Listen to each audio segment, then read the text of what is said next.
جو سکرین پہ دیکھا، اگر وہ شریک حیات چاہے مرد یا عورت مطالبہ پورا نہ کر رہے تو طلاق کی دھمکیاں مل رہی ہیں، گھر برباد ہو رہے ہیں، ظلم و ستم کیا جا رہا ہے کہ انسان نہیں درندے بن گئے۔ اب پھر یہ ہوس ہے، اس ہوس کی تلافی حلال سے ناممکن ہے، حلال سے ناممکن ہے۔ اور پھر ایک بہت بڑا مسئلہ آج جو طلاق اور جھگڑے اور خلے اور دلوں میں نفرتیں میاں بیویوں کی دوریاں ہیں، اس کی ایک بہت بڑی وجہ کہ اسکرین پر دیکھ دیکھ کر غیر حقیقی مطالبہ، غیر حقیقی امید اپنے شریک حیات سے لگا لی جاتی ہے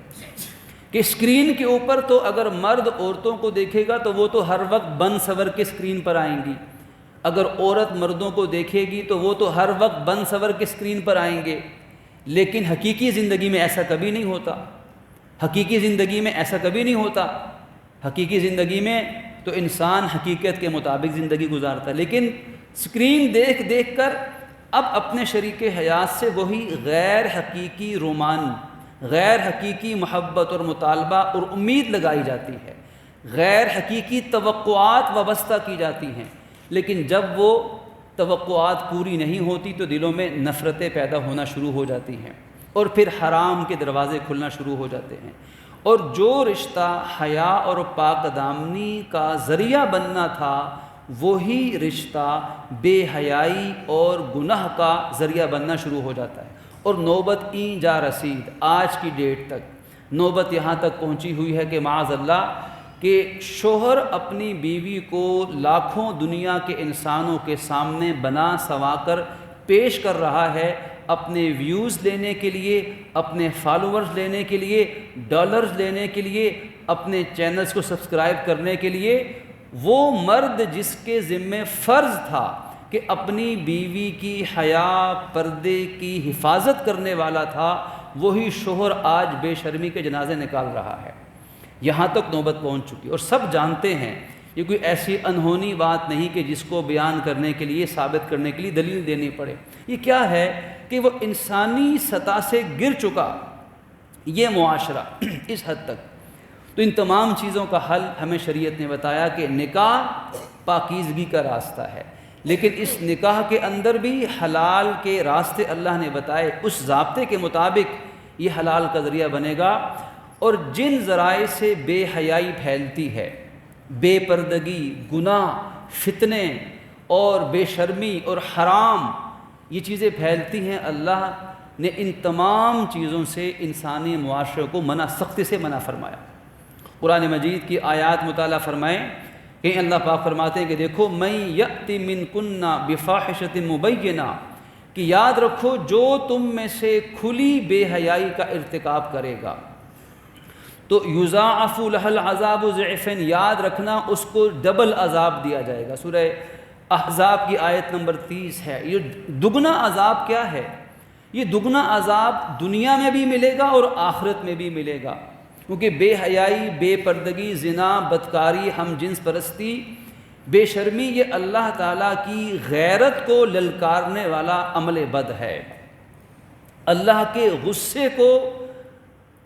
غضبناک کرنے والا عمل ہے۔ کہ جہاں بے پردگی ہوگی، بے حیائی ہوگی، چاہے وہ موبائل کے اندر ہو، گھر میں ہو، گاڑی میں ہو، آفس میں ہو، کھیت میں ہو، پہاڑ پر ہو یا کسی کھلے میدان میں ہو، وہ زمین اللہ کے غضب سے لرزنا شروع ہوتی ہے کہ جس جگہ پر بے حیائی کا ارتکاب ہوتا ہے اللہ کا وعدہ ہے ڈبل عذاب دوں گا، دنیا میں بھی دوں گا اور آخرت میں بھی دوں گا، اور اندرونی طور پر بھی دوں گا، بیرونی طور پر بھی دوں گا، گھر کے اندر کی زندگی بھی تنگ کر دوں گا اور گھر کے باہر کی زندگی بھی تم پہ سخت کر دوں گا اس بے حیائی کے ارتکاب پر۔ اور پھر فرمایا کہ دیکھو وہ لوگ جو معاشرے میں بے حیائی پھیلانے کو پسند کرتے ہیں، چاہے وہ کسی بھی طریقے سے ہو، حکومتی سطح پر ہو یا عوامی سطح پر ہو، کھلم کھلا ہو یا چھپ کر ہو، کسی کے مجبور کرنے سے ہو یا ترغیب دینے سے ہو یا اپنی خواہش سے ہو، وہ لوگ جو ایمان والوں میں بے حیائی کو عام کرنا چاہتے ہیں، اللہ رب العزت کا یہ کھلم کھلا اعلان لہم عذاب علیم فی الدنیا والآخرہ، کہ اللہ کا دو ٹوک فیصلہ ہے کہ دنیا میں بھی اور آخرت میں بھی ان کو دردناک عذاب دوں گا۔ سورہ نور آیت نمبر 19 ملاحظہ فرما لیجیے۔ دنیا اور آخرت دونوں میں، اس لیے کہ کئی حدیث مبارک میں آتا ہے کچھ گناہ ایسے ہیں جن کی سزا صرف آخرت میں ملتی ہے، لیکن کچھ گناہ ایسے ہیں جن کی سزا اللہ کی طرف سے فوراً آتی ہے، یعنی مرنے سے پہلے دنیا میں بھی سزا دی جاتی ہے۔ اسی طرح ایک اور آیت میں ارشاد مبارک ہے، ارشاد فرمایا کہ وَأَمَّا الَّذِينَ، وہ لوگ جو اللہ کی عبادت سے روگردانی کرتے ہیں، عبادت اور دین پر چلنے میں آر محسوس کرتے ہیں، وَاسْتَكْبَرُوا، اور تکبر کرتے ہیں، فَيُعَذِّبُهُمْ عَذَابًا أَلِيمًا، اللہ ان کو دردناک عذاب چکھائے گا۔ دین پر چلنا، اب پردہ، اللہ نے دین کا حکم رکھا، حیا اور پاک دامنی کے ضابطے بتائے، محرم اور غیر محرم کی تفریق رکھی ہے، اور ان کے درمیان ایک حد فاصل رکھی ہے کہ یہ حد ہے، اس حد سے آگے کسی نے نہیں نکلنا، نہ وہ مرد نکلے نہ عورت نکلے۔ تلک حدود اللہ فلا تعتدوها، اللہ کی حدوں کو مت پھلانگو، حلال حرام کے ضابطے رکھے ہیں۔ کہیں فرمایا کہ مومن مردوں سے کہہ دیجیے اپنی نگاہوں کو جھکا کے رکھیں، قل للمؤمنین یغضوا من ابصارہم، اپنی نگاہوں پہ حیا کے پہرے بٹھائیں، اپنی حیا پاک دامنی شرمگاہ کی حفاظت کریں۔ اور کہیں عورتوں سے کہا قل للمؤمنات یغضضن من ابصارہن، عورتیں بھی اپنی نگاہیں جھکا کر رکھیں، نگاہوں پہ شرم و حیا کے پہرے بٹھا کے رکھیں، تو اپنی حیا اور پاک دامنی کی حفاظت کریں۔ دین پر چلنے کو دقیانوسیت سمجھا جا رہا ہے کہ پردہ یہ تو پتھر کے زمانے کی نشانی ہے، معاذ اللہ۔ پردہ، عبایا، حیا، حلال و حرام کی یہ حدیں، یہ اصول و ضوابط، یہ کیا مولویانہ باتیں ہیں؟ یہ لوگ ہیں ترقی کی راہ میں رکاوٹ۔ یہاں تک تانے دیے جا رہے ہیں کہ پاکستان اگر ترقی نہیں کر رہا تو اس کی وجہ یہ پردہ ہے، اس کی وجہ یہ دین ہے، اس کی وجہ یہ شریعت محمدی نے جو حلال و حرام کی پابندیاں قدغنیں لگائی ہیں، معاذ اللہ، ان قدغنوں سے آزاد ہو جاؤ تو پھر ملک ترقی کرے گا، معاذ اللہ۔ یہ وہ سوچ ہے جو سراسر اللہ کے عذاب کو للکارنے والی، معاذ اللہ، یہ وہ سوچ ہے جو قومی سطح پہ معاذ اللہ پروان چڑھے گی تو اللہ کی طرف سے پھر عذاب آئیں گے۔ ہر چیز کو سائنٹیفک ریزن کی بنیاد قرار دے کے اپنے برے اعمال کو یکسر فراموش کر دینا، ایسا کام تو پرلے درجے کے بے دین بھی نہیں کرتے۔ ان معاشروں کے اندر بھی کچھ لحاظ رکھا جاتا ہے کہ اگر اللہ کی طرف سے کوئی آفت آ رہی ہے جس کا مقابلہ انسان کرنے سے عاجز ہیں، تو دیکھو ہم کہاں غلطی کر رہے ہیں،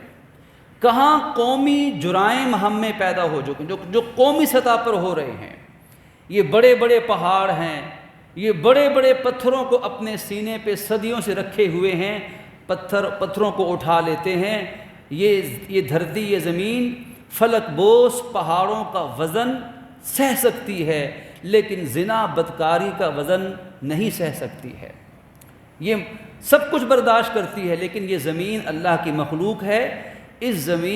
زمین سے گناہ برداشت نہیں ہوتا۔ اس لیے یہ زمین دیکھ رہی ہے، یہ زندہ ہے، یہ سنتی ہے، اس کے ریکارڈ میں سب کچھ ہے، اور وہ وقت آئے گا جب اللہ روز قیامت اس زمین کو حکم دے گا کہ بولو، وہ زمین کا ٹکڑا اللہ کے سامنے بولنا شروع ہو جائے گا، گواہی دے گا۔ یہ قرآن نے کہا، اور ایک ایک ذرے کا ریکارڈ پیش کر دیا جائے گا۔ اللہ تعالیٰ کی طرف سے کچھ تنبیہ بھی تو ہے۔ قرآن پاک نے فرمایا کہ دیکھو ذالک بانہم تبعوا، پچھلی قوموں پہ عذاب آئے، کسی پہ سیلاب، کسی پہ زلزلہ، کسی پہ طاعون، کسی پر وبائی بیماریاں، کسی پر آسمان سے آگ کے شعلے، کسی کی بستی کو الٹ دیا گیا، کسی کے بوڑھوں کو خنزیر اور جوانوں کو بندر کی صورت میں تبدیل کر دیا گیا،